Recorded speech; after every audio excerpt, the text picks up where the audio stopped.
गुढीपाडव्याच्या दिवशी करा हिंदूंच्या विजयी इतिहासाचे स्मरण।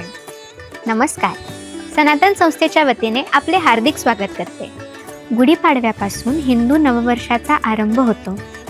प्रभू श्रीराम अयोध्येला परतले तेव्हा अयोध्यावासींनी गुढी उभारून त्यांचे स्वागत केले, हे आपणा सर्वांनाच माहिती आहे। गुढीपाडवा हा हिंदूंच्या विजयी इतिहासाचे स्मरण करण्याचा दिवस आहे। रामायण काळात याच दिवशी प्रभू श्रीरामाने वालीचा वध केला होता। महाभारताच्या आदी पर्वात उपरिचर राजाने इंद्राने त्याला दिलेली कळकाची काठी आदराने भूमीत रोवली आणि दुसऱ्या दिवशी म्हणजे नववर्ष प्रारंभीच्या दिवशी तिची पूजा केली।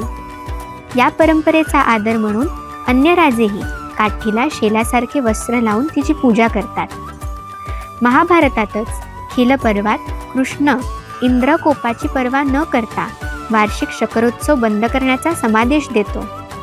महाभारतातील आदी पर्वात हा उत्सव वर्ष प्रतिपदेस करण्यास सुचवले आहे। शकांनी हुणांचा पराभव करून विजय मिळवला, तोही हाच दिवस अर्थात गुढीपाडवा। हुण विदेशी होते, आक्रमक विध्वंसक होते, त्यामुळे भारतभूमीवर या आक्रमकांचे शकांनी निर्दालन केले।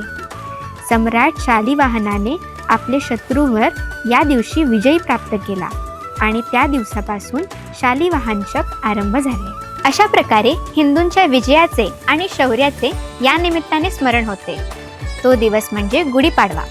यंदाच्या गुढीपाडव्याला आपल्या पुढच्या पिढीला हा इतिहास अवश्य सांगा। याविषयी अधिक माहिती जाणून घेण्यासाठी sanatan.org या संकेतस्थळाला अवश्य भेट द्या। ही माहिती अधिकाधिक जणांपर्यंत पोहोचवण्यासाठी व्हिडिओ शेअर करा आणि नक्की लाईक करा। हिंदूंच्या तेजस्वी इतिहासाची महती जाणून घेण्यासाठी डिस्क्रिप्शन बॉक्समध्ये दिलेल्या सनातन संस्थेच्या सोशल मीडिया हँडल्सला अवश्य सबस्क्राईब करा।